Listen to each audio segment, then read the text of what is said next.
Hello guys, mapagpalang umaga sa ating lahat. Ito na naman tayo. Ang activity natin ay magtambak ng panambak. Ayan o, ang dami kong panambak mga idol o. Maghapon na yan, kulang pa rin. Kasi ang tinatambakan namin ay ito sa CR. Medyo natapos na rin yun sa CR, kaya panambak naman mga lodi. Yan, daming tinatambakan. Ayan, yung loob ng CR natapos na. Ayan ang mga lodi oh. Kisame na lang ang kulang nito mga idol. Na-skim ko na at saka napinturahan na to. Kisame na lang ang titirahin natin. Then nakabit na rin natin yung pinto. Ayan, nakabit na yung pinto. At magdilinya naman tayo ng ating mga tubig. Ngunit wala pa. At saka tiles pala mga idol. Maraming salamat sa inyong lahat. Ito muna ng activity natin. At ang partner natin, ito nakahiga oh. Ayan, nakahiga pa. Ayan, natapos na rin itong kabila. Na-skimkutan na rin to at kisame na rin. Ganun na rin din ang gagawin. Kaya prepare na tayo. Then tiles naman. Unahin muna natin yung labas. Paploringan natin yung labas. At saka isusunod natin itong loob. Magkikisame tayo. Yan, hindi pa na-skimkutan kasi nga ewan ko kay Jarap, naubos na yung skimkut. So flooring muna tayo mga lodi. Magkakabit tayo ng PVC. Mamaya na yan, unahin na muna natin yung panambak. Yan, nakabit na to. Sa panambak muna tayo, mag-focus tayo sa panambak.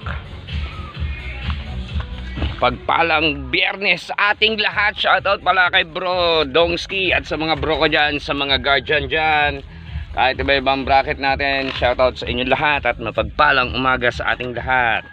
Maulan na Biyernes, medyo makulimlim ang panahon ngayon mga lodi. Pero okay lang. Ito ang activity natin ngayon, mag-akot ng panambak. Dalawa lang kami nagtatrabaho pero caring pa rin. Mga lods, ayan ang panambak ko. Dahil panambak, kaya pala hakot muna tayo at nagpapala tayo ng mga panambak ng lodi. Ayan ang panambak. Andito yung kulungan ng mga hayop sa kabila. Shoutout sa akin na dyan mga idol. At sa lahat ng mga mga lodi ko at mga followers ko dyan. Mapagpalang Biyernes sa ating lahat. At sa mahal ko, shoutout sa iyo. Ingat palagi sa work mo. Love you.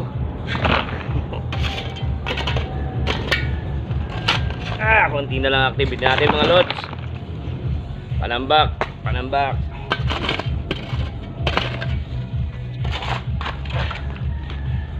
Yan ang ginagawa natin ngayon.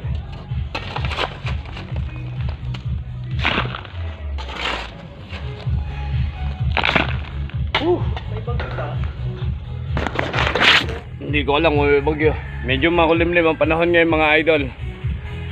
Ayan o, ganyan makulimlim ang panahon. Pag nakita nyo yung taong yan, parang bagyo na. Medyo madilim nga ang panahon ngayon mga lodi, makulimlim. Pero awa ng Diyos, hindi pa naman naulan.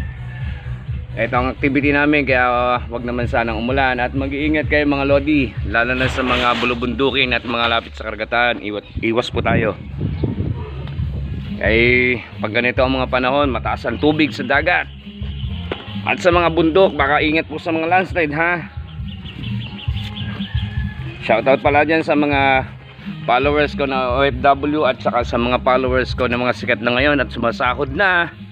Nasahod na, malapit na sa oras mga idol. Baka naman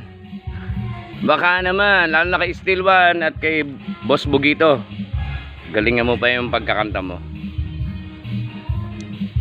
Saka mga lods, pasensya na, ngayon lang ulit tayo nakapag-vlog kasi busy tayo sa trabaho, hindi tayo makapag-focus. Pero go lang, minsan lang pag may time.